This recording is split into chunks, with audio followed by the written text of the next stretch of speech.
Okay, good morning grade 9. So, dito pa rin tayo sa coterminal angle.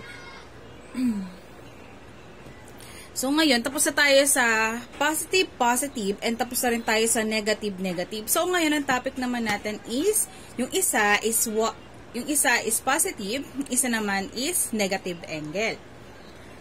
So, ngayon, yung mga rules natin is, babasahin ko na lang ha. Hindi ko na kayo mapagre-recite eh. So, meron tayong rules dito.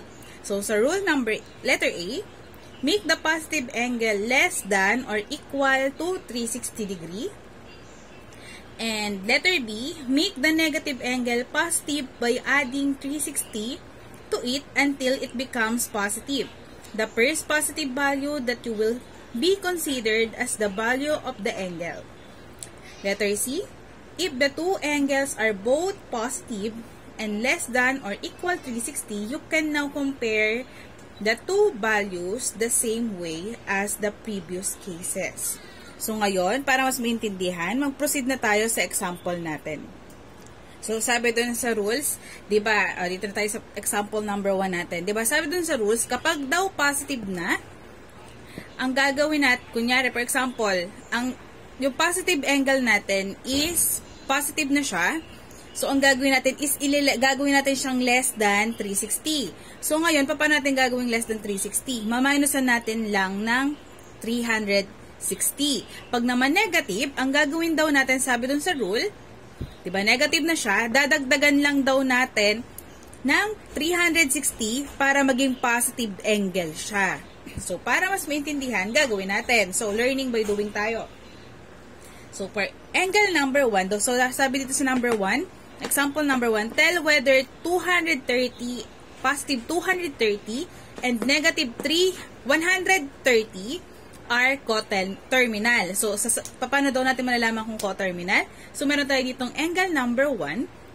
So, ang angle number 1 natin is 230 degrees. So, 230 degree, less than ba siya or greater than kay 360. So, siya ay less than na. So, hindi na natin gagalawin si 230. So, ngayon, stop na tayo dyan. Ito na yung pinakasagot dyan sa ating angle 1. So, naman natin, angle number 2 is negative 130. So, dahil negative 130 siya, anong sabi dun sa rule?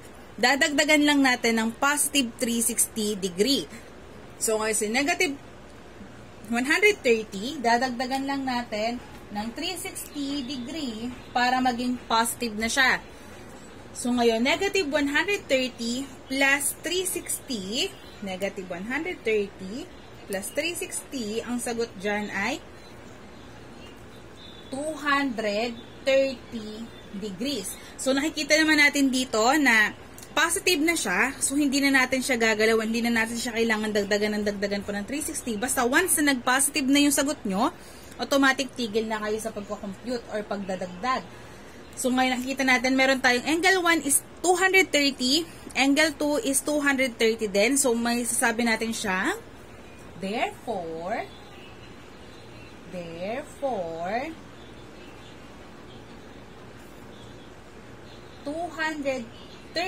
degree and negative 130 degree are coterminal angle. Okay, ayan na yung sagot din. So, meron tayo dyang mga ano ha. Ito na yung pinaka-final answer niya. Therefore, 230 degree and negative 130 degree are coterminal angle. Kasi based dito sa kinumpute natin, pareho sila. So, coterminal silang dalawa. Ha? Nagkakaintindihan ba? Okay, next naman natin. Okay, example number 2 naman tayo. So, meron tayo ditong angle 1 natin is 360 and angle 2 natin is negative 90 degree. So, ngayon, yung angle 1 natin, 360. So, napapansin nyo ba? Siya ba ay less than or greater than? So, siya ay equal lang kay 360. So, ngayon, hindi na natin siya kailangan computein. Basta siya ay less than kay 360. Tapos, equal siya kay 360. Basta positive yung sign niya. Tapos, equal ba siya or less than? Ibig sabihin, hindi na natin siya kukumputein. Kukumputein lang natin siya kapag siya ay mas mataas kay 360. So, ang mangyayari dun pag mas mataas kay 360, maminusan naman natin yun ng 360, ha? O, angle 2 naman natin, negative 90 degree. So, pag negative 90 degree, dahil negative pa yung sign niya, anong sabi ko kanina? Gagawin is, dadagdagan natin ng 360 degrees. Okay. Ito na tayo, computin na natin. So, sa angle 1, hindi na natin kailangan computin. Ito na yung sagot niyan dahil equal na siya kay 360. Negative 90 degree naman, dadagdagan natin ng 360 degree. So, negative 90 plus 360 is positive 270 degree. So, dahil naging positive na siya, automatic tigil na tayo. Ito na yung sagot dyan. So, pansinin niyo yung angle 1. Sa angle 1 natin is 360 degree. Sa angle 2 natin is 270 degree. So, pareho ba sila? Hindi. So, ang sagot dyan ay, therefore, 360 degree and negative 90 degree are not coterminal angle. Okay, eto na yung sagot dyan. So, dahil hindi nag-equal, hindi nagkapareho si angle 1 and angle 2, automatic, siya ay hindi not coterminal angle. Okay, next naman tayo. Example number 3. Okay, example number, wait lang, nagkami lang ang lalagay. Example number 3. So, tell whether negative 700 degree and positive 740 degree are coterminal. So, meron tayong angle 1 which is negative 700 and angle 2 positive 740. So, sabi dito tayo sa angle 1. So, negative.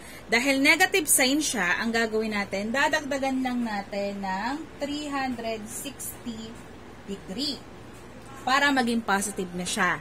Okay. So, negative 700 degree and dadagdagan natin ng 360. Ang sagot dyan ay negative 340. So, ngayon, negative pa rin yung sagot niya. Ang gagawin pa rin natin dyan ay dadagdagan pa rin natin ng 360 hanggang maging positive siya.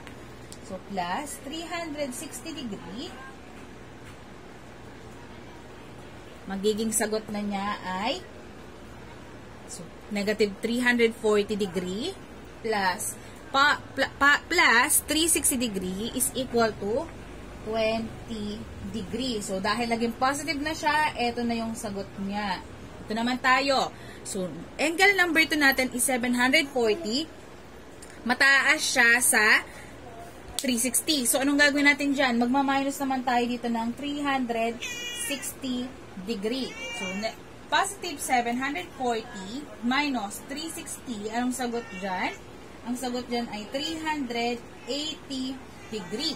So, si 380 degree ba ay less than or greater than pa kay 360? So, mas mataas pa siya, kaya maminusan pa rin natin siya ng 360 degree. Ngayon, ano nang sagot dyan? Ang sagot na dyan ay 20 degree. So, ngayon, si angle 1 ay 20 degree, si angle 2 ay kimchi. Si angle 2 ay 20 degree. So, ngayon, pareho sila. So, therefore,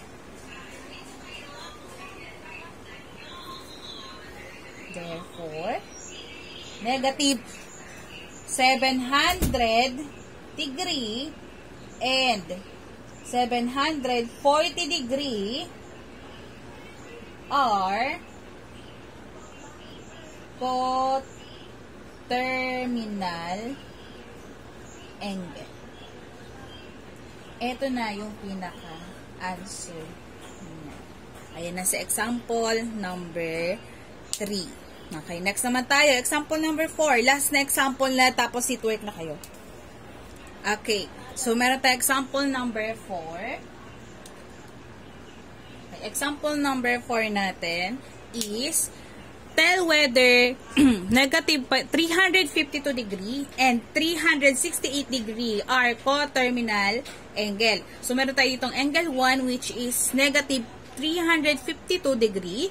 Angle 2, 368 degree. So, ngayon, meron tayong negative dito. Anong gagawin nga ulit? Magdadagdag lang tayo ng 360. Basta negative ha, magdadagdag tayo ng 360. So, add tayo ng 360 degree. So, negative 352 plus 360. Ang sagot dyan ay 8 degree. So, dahil 8 degree siya, positive na siya, tigil na tayo dito. Ito na yung sagot niya. Next naman, si 368. Dahil si 368 is mas mataas kay 360, magma-minus naman tayo dito ng 360 degree. So, 368 degree minus 360 degree, ang sagot niya dito ay 8 degree. 80 lagi. 8 degree.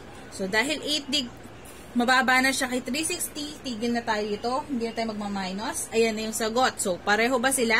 Kapag pareho po, automatic, siya ay, therefore, negative 352 degree. Ito yan sa taas.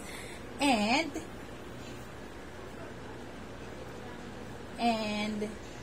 368 degree are coterminal angle. Okay, ito na yung sagot niya. So, dahil pareho sila, therefore, negative 352 and positive 368 degree are coterminal angle. Okay, proceed na tayo ngayon sa inyong sheet work. Okay, ang inyong sheet work is tell whether the following are coterminal or not. So, sentence form pa rin ang sagot dyan, class, ha? Naka-sentence pa rin ang final answer. So, ang number 1 natin ay positive 732 degree and negative 348 degree. Number 2, negative 1073 degree and 7 degree. Number 3, 1080 degree and negative 360 degree. Number 4, 510 degree and negative 270 degree. Number 5, negative 540 and positive 900 degree. Okay na. Ayan ang sasagutan nyo sa inyong sheet work. Salamat.